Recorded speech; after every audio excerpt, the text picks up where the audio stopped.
My Rows and Piles of Coins by Talawa M. Malel and illustrated by E.B. Lewis. Look at the coins this little boy has.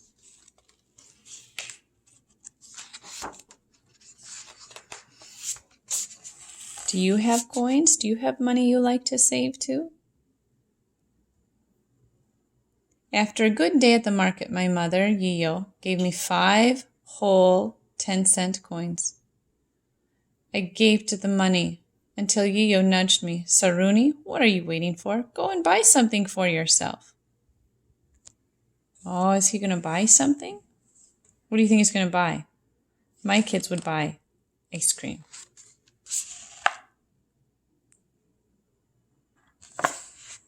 I plunged into the market and I saw roasted peanuts, chapani, rice cakes, and sambusa. There were wooden toy trucks, kites, slingshots, marbles, and my heart beat excitedly and I wanted to buy everything, but I clutched my coins tightly in my pocket. Saruni plunged into the busy market with lots of things for sale, and he was excited. Oh, what did he find here? At the edge of the market I stopped, and in a neat, sparkling row stood several big new bicycles. One of them was decorated all over with red and blue, and that's what I would buy. For some time now, Murat, my father, had been teaching me to ride his big, heavy bicycle. If only I had a bicycle of my own. A gruff voice startled me. What are you looking for, little boy? I turned and bumped into a tall, skinny man who laughed at my confusion. Embarrassed, I hurried back to Yiyo. Do you think that's the bike he likes? Oh my goodness, look at the coins he's got.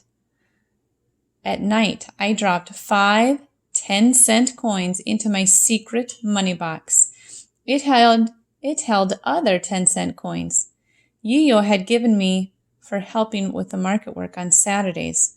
And by the dim light of a lantern, I feasted my eyes on the money. I couldn't believe it was all mine. I emptied the box, arranged all the coins in piles and the piles in rows, and then I counted the coins and thought about the bicycle I longed to buy. I wonder why he hasn't spent his money yet. That's a lot of money that he is saving.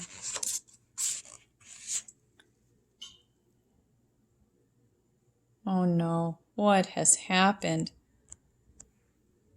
Every day after school when I wasn't helping Yiyo to prepare supper, I asked Murat if I could ride his bicycle.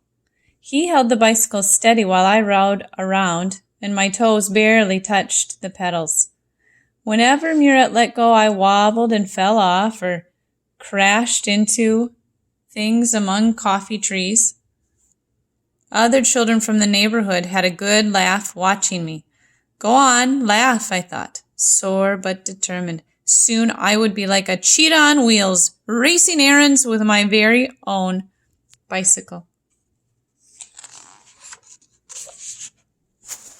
Saturday after Saturday, we took goods to the market, piled high on Yiyo's head. This must be Yiyo. And on my squeaky old wooden wheelbarrow. We sold dried beans and maize, pumpkins, spinach, bananas, firewood, and eggs. My money grew heavier. I emptied the box, arranged the coins into piles and the piles into rows, and then I counted the coins and thought about the blue and red bicycle. Let's see. Look at all those coins. Do you think he's got enough to buy a bicycle? He's getting there, isn't he, friends? Oh, boy. Look at him. These two are so excited about something. I wonder if they're so excited because he's able to ride the bike. After several more lessons, Murat let me ride on my own while he shouted, "Eyes up, arms straight, keep pedaling, slow down." I enjoyed the breeze on my face and the pedals turning smoothly under my feet. and most of all, Yiyo's proud smile as she watched me ride. How surprised she would be to see my new bicycle, and how grateful she would be when I used it to help her on market days.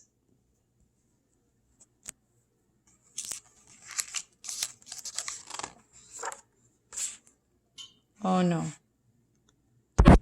A few days later, I grew confident enough to try to ride a loaded bicycle. With Murette's help, I strapped on a giant pumpkin on the carry behind me, and when I attempted to pedal, the bicycle wobbled so dangerously that Murette alongside me had to grab it. "All right, Saruni, the load is too heavy for you," he said, and I got off. Mounting the bicycle to ride back to the house, he sighed wearily, "And hard on my bones, which are getting too old for pedaling." I practiced daily with smaller loads, and slowly I learned to ride a loaded bicycle. No more pushing the squeaky old wheelbarrow. I thought I would ride my load tall and proud on my bicycle, just like Murette. Saruni sure is working hard to learn how to ride a loaded bicycle. This can't be easy. I wonder what Saruni plans to do.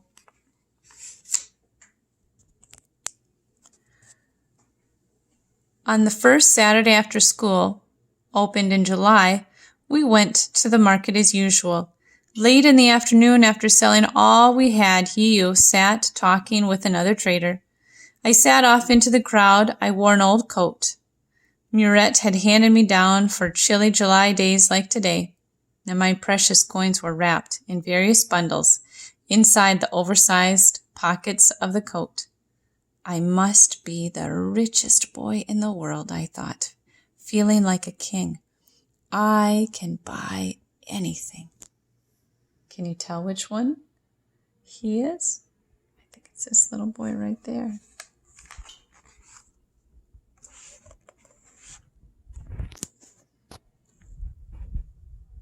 The tall, skinny man was polishing his bicycles as I came up. "I want to buy a bicycle," I said, and brought my bundles of coins. The man whistled in wonder as I unwrapped the money carefully on the table. "How many coins you got there?"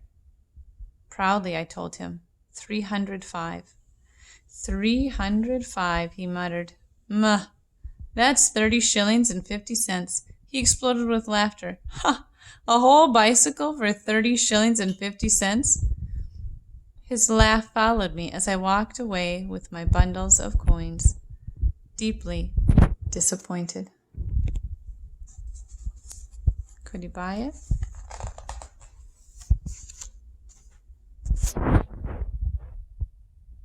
When Murette came out, Yiyo was with him, and he was wheeling his bicycle.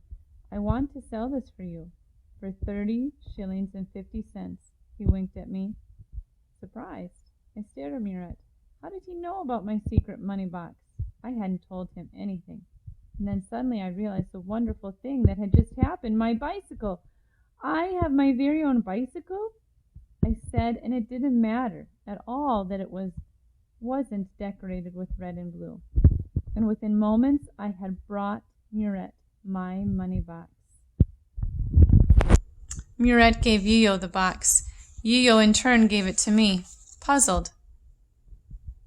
I looked from Yiyo to Murette and Yiyo again. "You're giving it back to me?" Yiyo smiled. "It's a reward for all your help to us." Thank you, I cried gleefully. Why do you think that Murette gives Saruni his bicycle? How does this make Saruni feel?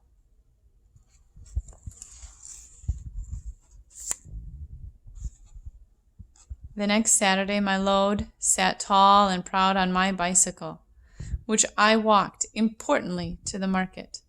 I wasn't riding it, because Yiyo could never have kept up.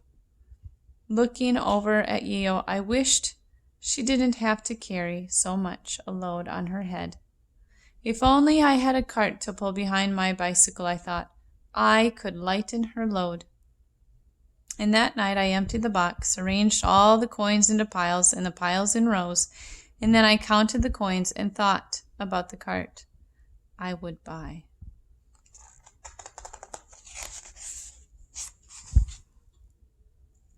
Now, friends, I think I really appreciate this story because we all really just want bikes to be able to run and play, which is great. But why did he want this bike? Why did he want this wagon? I think he wanted to lighten their load. I think he wanted to make life easier for them, which is pretty sweet, isn't it? Thanks, friends, for listening.